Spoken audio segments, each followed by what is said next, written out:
مؤسسه تحصیلات میانی عمومی رقم 50 دهه مدوره جماعت دهات رودکی شهر پنجکن را همه ساله چندین ختم کنندگان ختم میکنند و تحصیل خود را در دانشکده‌های کشور و خارج از آن ادامه میدهند. البته ختم کردگان این مؤسسه در ساحه‌های مختلف خواجگی خلق کار و فعالیت نموده نام مؤسسه را بلند نگاه می‌دارند. قید کردن جایز است که سابق ختم کردگان مانند شریف اسمتی، عمربک سلطانوف، حمزه البویف، وفا البویف، عبدالنبی امانوف، نصرت الله یوسف بیکوف، عبدالله سلطانزاده، بابا بیگمرادوف، بهاوالدین جمعیف، خالق نظر جمعیف و اکرام گدایف را برای دولت و ملت خدمت‌های نظررس کردند. ما پیش از همه شکرانه خداوند، شکرانه پدر و مادر، شکرانه همین درگاه تعلیم و تربیت، شکرانه پیشوای ملت که ما به همین روزا رسیدیم. من شخصا با دعوتی ماموریت همین مکتب، چیزی که ما ختم کننده همین مکتب هستیم، اومدیم رحمت تشکر میگوییم. در این مکتب ما تعلیم گرفتیم. بعد از این مکتب آموزشگاه شهر پنجکن، بعد از آموزشگاه شهر پنجکن در صفهای قوای مسلح خدمت کردیم. بعد از اون اومدیم رفتیم در شهری ترسونزاده که به نام ترسونزاده گذاشته شده است، در اونجا کار و فعالیت کردیم. در همین دوام اونیورسیته دولتی تاجیکستان به نام مردمش لینین فاکولته خوششناسی تمام کردیم. معلوماتی خوششناسی گرفتیم، اختصاص خوششناسی گرفتیم، به مردم به خلق خدمت کردیم. همش را شکرانه میگوییم. شکری همین مردم که هستند و ما هستیم. رحمتی کنم.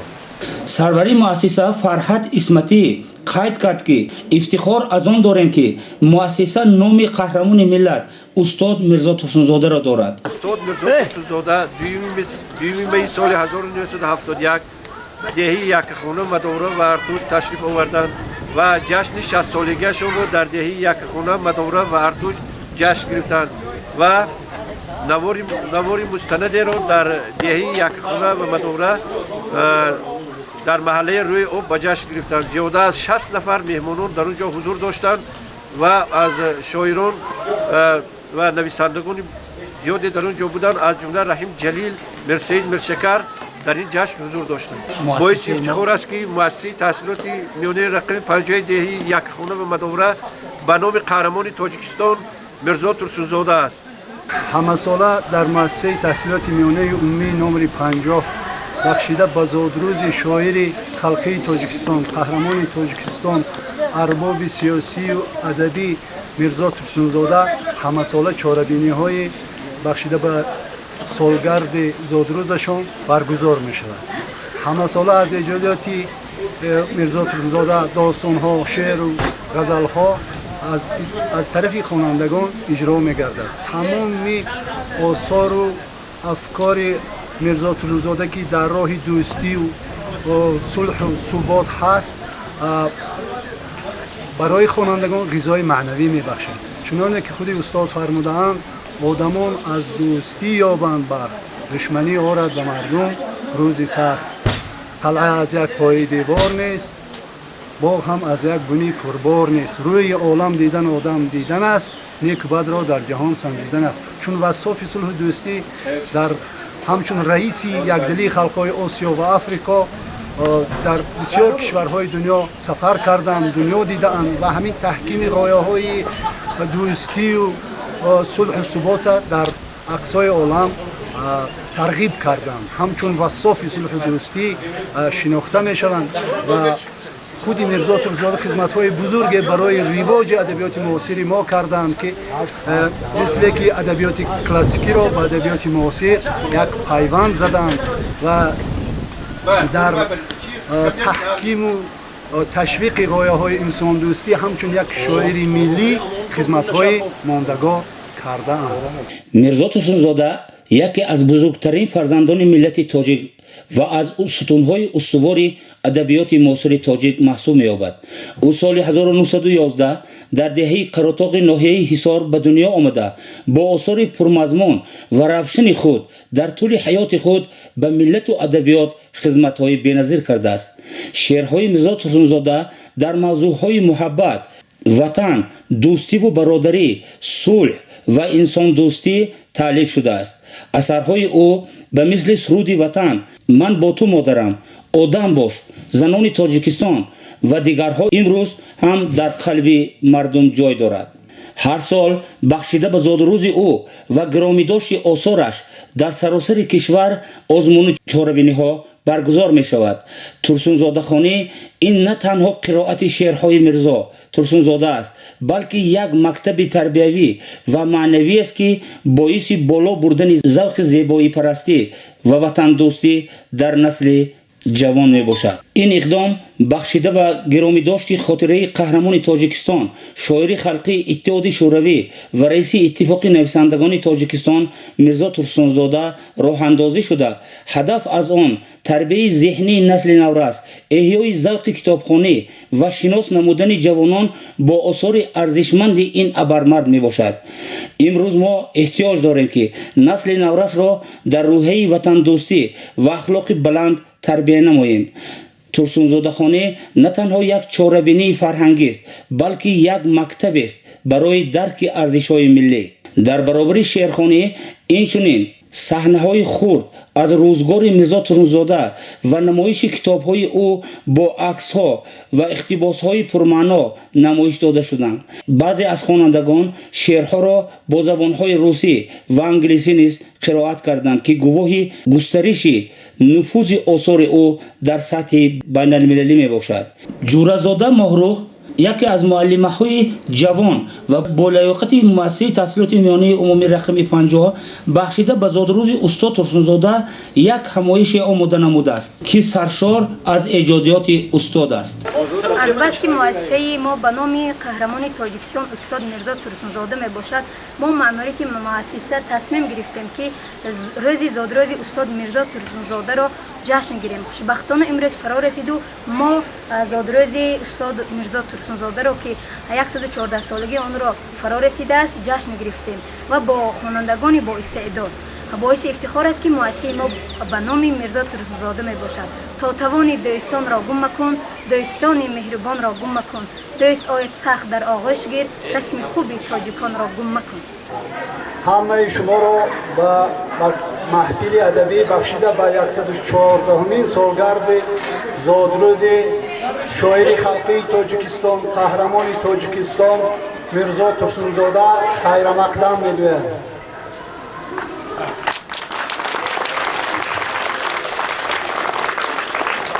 میرزا ترسونزاده فرزند فرزانه ملت تاجیک، قهرمان تاجیکستان، شاعر محبوب کشور، معرفگری ملت تاجیک در هنگام فعالیت زندگانیشان بوده.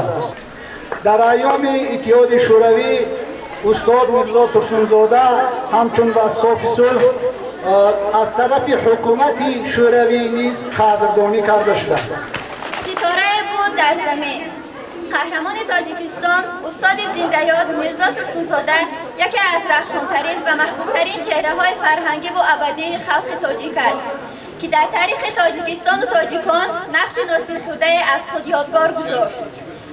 دوم می سال 1911 در دهه قراتاق ناحیه شهر نفت در عائله استاد دوریدگر به دنیا آمده است. اولها در مکتب کهنه خوانده است. سال 1925 به مکتب نوی شوروی داخل می شود. پدر استاد میرزا ترسونزاده یعنی ترسون یکی از هنرمندان بودست این وادی بود، اما با وجود این زندگانی اهل عائله قشاقانه می گذشت. مادر استاد میرزا ترسونزاده خالبیبی نام داشت.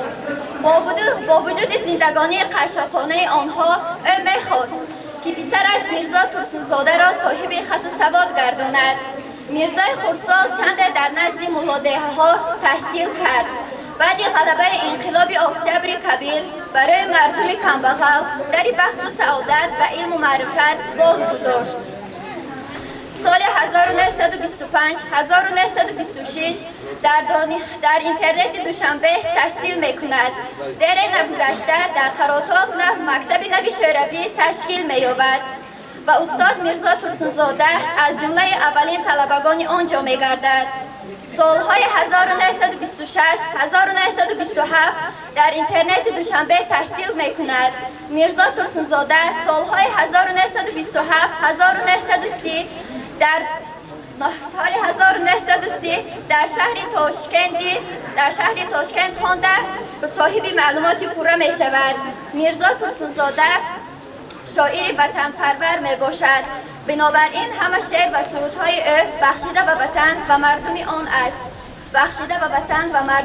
است. او قهرمان سزاوار عنوان سوسیالیستی مهنتی گردیده بود. سال 2001 او در تاجیکستان قهرمان نامیده شد. یونسکو قرار قبول کرد که 90 سالگی استاد نظم میرزا ترسونزاده در تاجیکستان و در تمام رای دنیا جشن کرده می شود. میرزا ترسونزاده نه تنها شاعر شهیر بلکه به صفت احباب بزرگان آنجا در آسیا و افریقا شهرت و محرومی زیادی داشت. میرزا ترسونزاده با تلاش‌های فداکارانه خود در راه ادبیات و تشکیلات‌های صلح و امنیت خدمت‌های شایسته به جا آورده بود.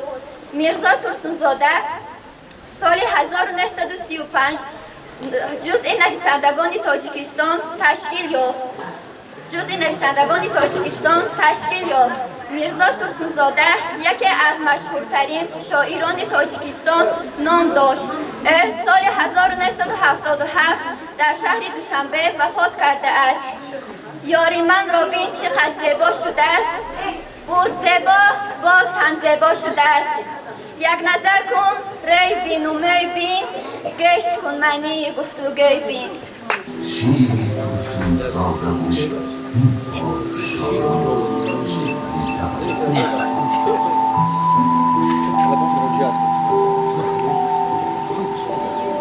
شاهدا از سوختن داری خبر، پس مکن آفتی سوزان خبر. سوختن سوزان آهن آورد، اشتراکی آفتی من آورد. دخترارت گر نمی شد آفتاب، زندگی میگشت از سرما خراب. بی حرارت سنگ بود دل نبود، دلگشای و پرسخا بنزین نبود. شاعرا از سوختن هرگز منال، سوختن را دوست می‌دارد وصال. تا نسوزی ساختن مشکل بود، دل به جانان باختن مشکل بود. شیر هم باید زند فواره، از تنور دل چاکش پاره. سر زند از دل به دل کاری کند، نرمتر سنگین دلی یاری کند. یاد داند که چی باشد سوختن، در وفاداری سبب آموختن. شاعرا از سوختن داری خبر، پس مکن از آتشی سوزان گذر. آشیان گر می‌گذاری در بلندی ها گذار، در بلندی های کوهی سربلندی ما گذار. آسمان گر گنبد است دستت اگر جایت دهد، آشیان فکر دراندیش در آنجا گذار. گر کنی پرواز با یاد پدر پرواز کن، باغ‌های تازه را در زیر ریش باز کن. گلخنی را که پدرها در رش افروختند، مشغلی تابنده و دستان پر ایجاز کن. آشیان گر می‌گذاری در دل انسان گذار، از رهی مهر و وفا و اهل بی پایان گذار. چون نیست چیزی از دل انسان بلند، آشیانی مهر خود در مغزی جان گذار.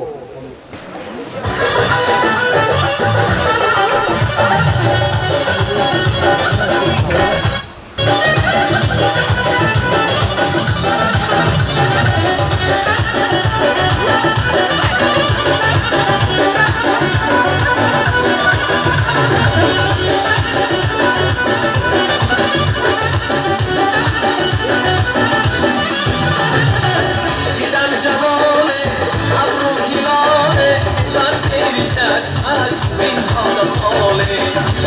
جماله ابرو هلاله بر سری چشمش بیدهاد خاله لب رو بود خالی سیاه باره کرد تیغی نگاه لب رو بود خالی سیاه باره کرد تیغی نگاه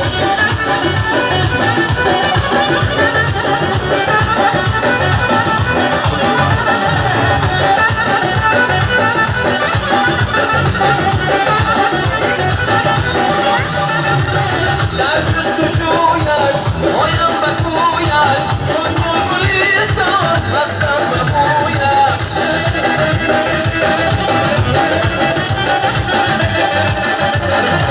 در جستجویش مایم به کویش چون بلبلیستان هستم به بویش دیدم جماله ابرو هلاله بر زیر چشمش این حال خاله دیدم جماله ابرو هلاله بر زیر چشمش این حال خاله لب رو بود خالی سیاه باره کرد تیغی نگاه لب رو بود خالی سیاه باره کرد تیغی نگاه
بهار آمد صدای بلبل آمد نسیمی فارم و بوی گل آمد لباسی سبز را صحرا ببر کرد کلاهی سبسفید آلو بسر کرد پس از باریدنی باران و نیسان چیز با عشق دشت و کوه ساران بهار آمد چمن گل پیش آمد دلی ما بچگان در جشن آمد دویدیم و به سوی باغ رفتیم همه مانند گل بالیده گفتیم درختی نو و باغی نو شناندیم درختی سیب و شفتالو رساندیم و باغی ما درختی ناک روید انالی رنگ و تاک روید همان سالی که آنها بار آرند به ما خرسندی بسیار آرد مروچی ور باید هر جوانه زند سیری هر یک باغبان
اگرچه بارها افتادم از یار و دیارم دور و سیاهی مرا کردند گرچه دوستان مشهور، ولی من در همه جا در همه کنج و کنار ده همیشه با وطن بودم، همیشه با وطن مسرور.